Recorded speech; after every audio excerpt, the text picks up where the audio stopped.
Hey everyone, Joe here. Well, today I finally get around to reviewing the brand new Canon EOS 80D. Now this is a brand new DSLR from Canon that I picked up about 3 weeks ago, and I've been running a lot of tests and stuff on it, and I finally got around so I can do a review on it and give you my honest opinion about this camera. Okay everyone, let's first start by going over some of the specifications on this brand new camera. Now Canon developed a brand new 24 megapixel sensor for the 80D. So this isn't the previous sensors you'll find in the Rebel line of cameras.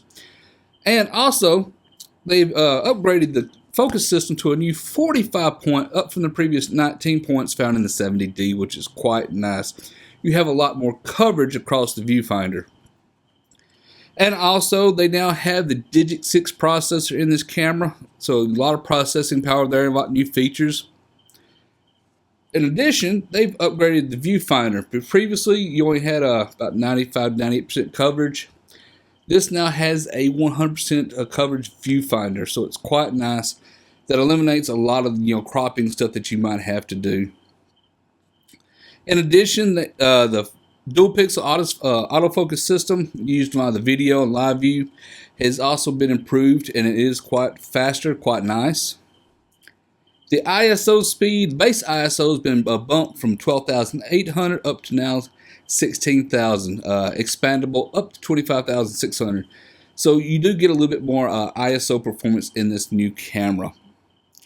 In addition, they now have a 7,560 pixel RGB plus infrared metering system. So it really helps detect those facial colors and stuff when you're trying to take photos, so you don't end up focusing on something else other than what you're wanting to focus on. Now, the frames per second on this camera did stay the same at 7 frames per second. However, I will say they did take the shutter that was found with the 5DS and 5DSR, the new cam drive shutter, and imported it into this camera, so to still be able to use that shutter and still get 7 frames per second is quite nice. Now, a lot of people were expecting this to go a lot faster, but with that newer shutter, you're going to get less mirror vibration, therefore sharper images in the long run, which is always a plus. Okay, everyone, let's talk about the body here. The body hasn't changed a lot. Matter of fact, unless you actually own the 70D and the 80D together, you're liable to miss a lot of the changes that actually are different between these two cameras. Now, the bodies are so similar, they could be twins, but they're a little bit more like brother and sister twins. The 80D has a lot more rounder corners and stuff in it. For example, the grip in here is a little bit more rounded, whereas the 70D is a little bit more of an edge. There's not much difference there. The buttons are round now instead of the more space age style, arbitrary, designed buttons. So it's not a lot difference here. They both function the same. All the buttons are still in the same place. But what I have noticed is on the 80D, it seems like the rubber actually around the bodies and stuff is a little bit more matte. It's not as glossy. It has a little bit more natural feeling texture to it, where you feel like this the 70D they was a little bit more coarse. So this feels a little more smoother. More what you would expect from like leather, just saying. But also that notice round through here that's also more rounded, more smoother, more contoured. One of the things about on the 70D here is where the edge come up, the rubber come up to it. So I guess I never had the problem, but if somebody could rub their finger across it a lot, that could make the rubber come loose from the body. That could be an issue. In addition, they've also got the rubber wrapping around just a little bit right there, just to add a little bit more grip. But like I said, unless you owned each one of these bodies at the same time, you're liable to not really notice any difference between the bodies. Now, one of the good things about the new 80D is it now has a headphone jack. And I like to point out where they're actually located here. So you got your remote shutter, intervalometer, whatever you want to plug up right here at the bottom. And at the top up here, you have a mic and a headphone jack. Having a headphone jack is a huge plus. That's a new feature on the 80D. Also where they're located. So now if you open the screen up, and if any of these are even plugged in, you can easily articulate the screen and actually not hit any of the wiring. So that is a huge plus. Now, a lot of people, talk they really don't care or need a viewfinder that articulates like on the 70D. And I happen to tell you, if you actually get around to using it, you'll find it becomes almost essential. Having that viewfinder is a huge plus. For example, a lot of times when I'm doing astrophotography or just shooting at the night sky, the camera's going to be pointed up like this. So be able to have the viewfinder pull up to the side and me change the settings when I'm doing star trails or whatnot is a huge plus. And of course, if anybody else gets low to the ground or wants to stick it above the head, that viewfinder becomes a godsend. So the body is, like I said, minor details, but it's a little bit changes, and it also keeps a lot of the stuff the same. So I'm really happy with the body design on it. Okay, one of the other things you'll notice has changed on the 80D is the menu system.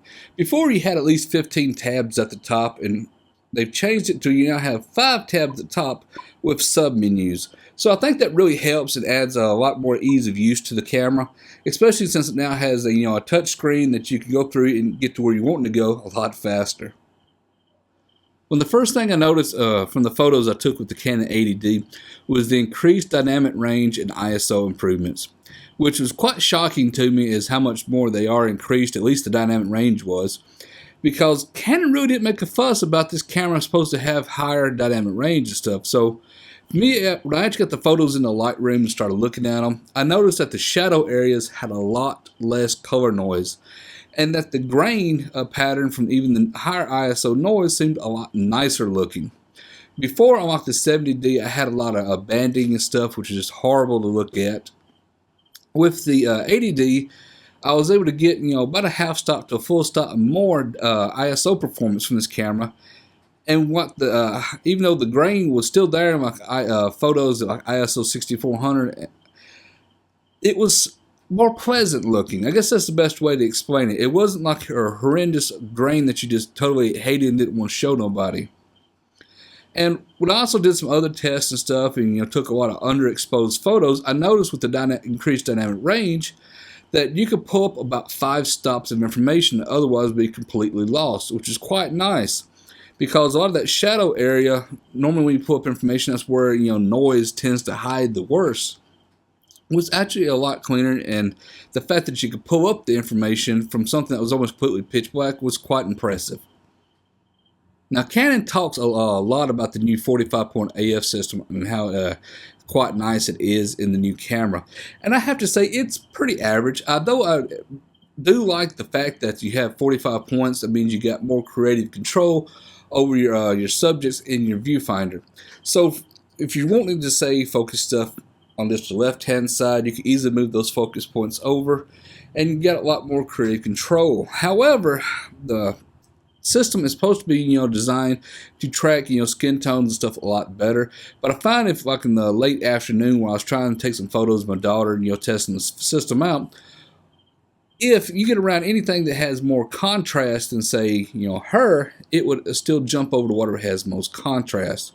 So at least having those 45-point focus points, you can move it around inside the screen to keep it where you want it. That way it gives you more creative control. Say if you want to focus just on stuff on 1/3 of the screen or this third of the screen or just in the center. So it's quite nice.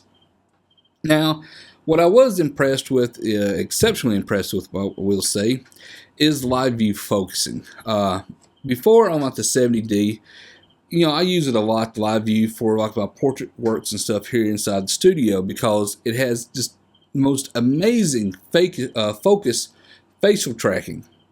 And the 80Ds is just as good, but it's a lot faster. Before, if you took like going to take photos, you get about 1 photo a second through live view, which is fine if that's all you really need.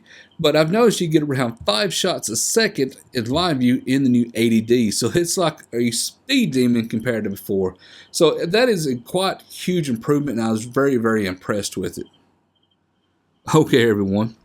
Let's talk about some of the video features found in the 80D, because I know a lot of people want this camera for vlogging or making video because it is just like the best DSLR you can get for making video and not breaking the budget. Anyway, one of the things that a lot of people wanted and it didn't have was 4K, and a lot of people, including myself, was kind of disappointed on that. It's not a complete deal breaker, but we would have all liked to have 4K in the camera. Now it does shoot up to 60 frames per second in 1080p. However, I will point out it only shoots to 60 frames per second if you use the MP4 format. So if you want to use all-I, which is a lot better for people who want to re-edit their videos because it has more information, it's not as compressed as much, you're limited to 30 frames per second in those modes. So that's really a downer a little bit. So Canon advertises 60p, but if you, like I said, if you want to use all-I instead of the IPB mode, you're going to end up only recording at 30 frames per second.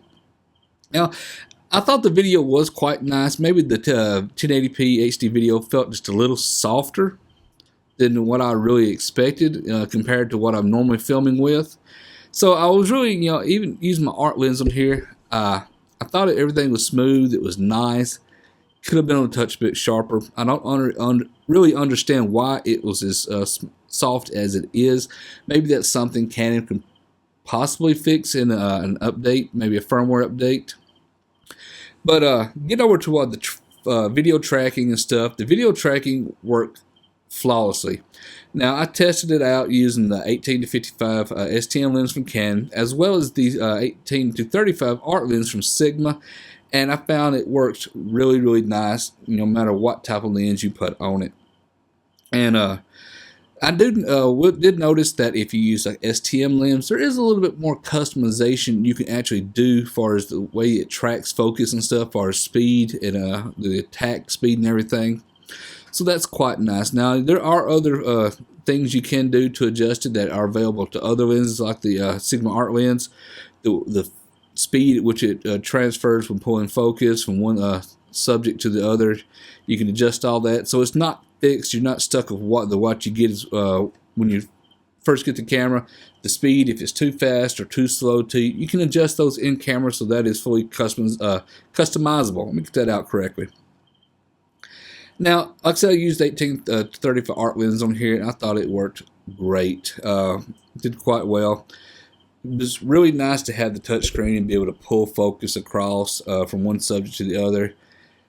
But make sure you do have a sturdy tripod. If you got a loose tripod, touching back the screen could make the camera move a little bit, and you'll notice that.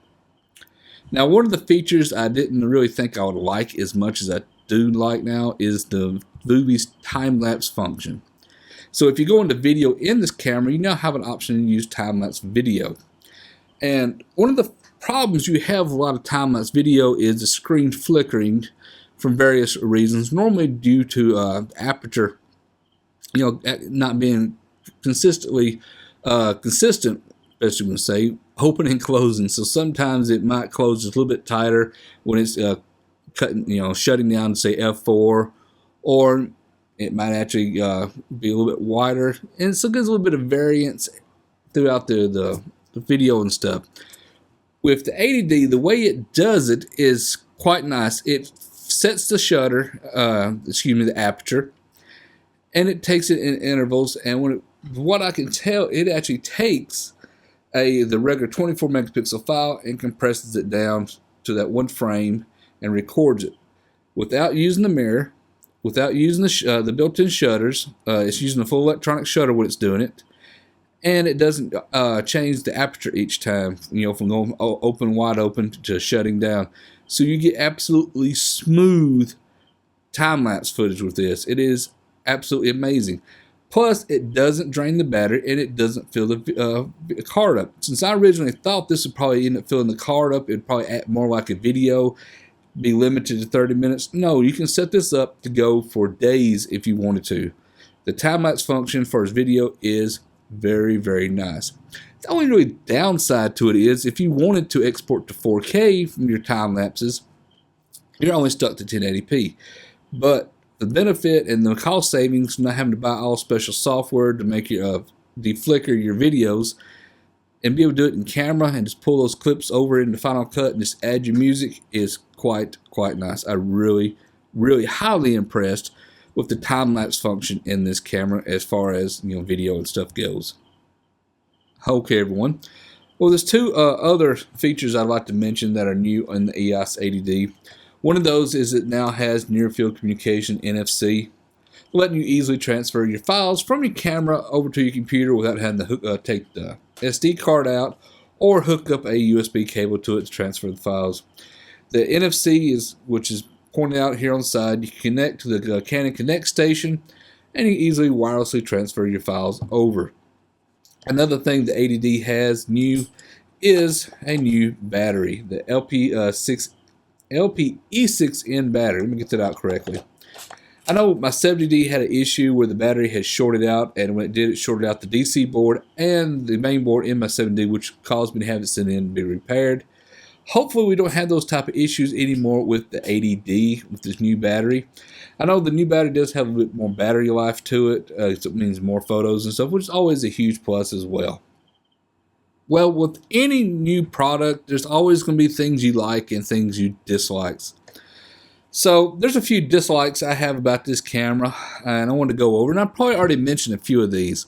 One, there's no 4K. Everything from your freaking iPhone these days has 4K. So Canon is still holding out putting 4Ks in these, but they still want to push that weird camera DSLR hybrid they created, the XC10, a while back that has 4K. When people don't want that, the people want 4K in a DSLR. So Canon not putting 4K in here, and that's still a little bit of a gripe to me. Another is that you can't record in 60p in ALI. I mentioned that before. I just want to reiterate. You can, if you go to record in ALI, you're still stuck at 30p, which 30p's I do like, but I think that should be there for anybody who does want 60p. Another thing that I would probably give way to 4K if they had at least put a flat picture profile in the camera. There's no log profile for video or anything, and there's really should have been a flat picture profile.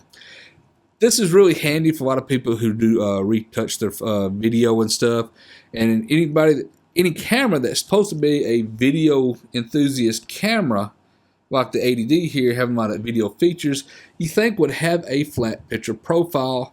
That way people can go back and retouch it and re-edit that photo and make it look the way they want it to, either adding by film grain or just boosting the color, sharpness, without it actually being done in the camera. Now you do got a little bit to it, but there's still a lot of information that's lost, like the highlights and the shadows in the video file that's in this. And so having a flat picture profile would have been really, really handy. Okay, another thing is more gripes about it. Video is there's no 120 frames per second for 720p video, and now a lot of people don't use 720p because that's just everybody wants to go to 4K these days. So that's kind of like really left in the dust. But not to have it and at least have 120 frames per second for people who want to capture slow motion. Even 120 frames per second isn't that slow for slow motion, but it will let a lot of people slow stuff down. They really should have had that in this camera as well. So that is really a downside. People, there's skaters and sports people out there that want to capture the stuff, spinning around. 120 frames per second should have been included. That's just my other gripe and stuff about it. But that's really the only dislikes I have about the camera. Other than that, I really do like most everything else about it.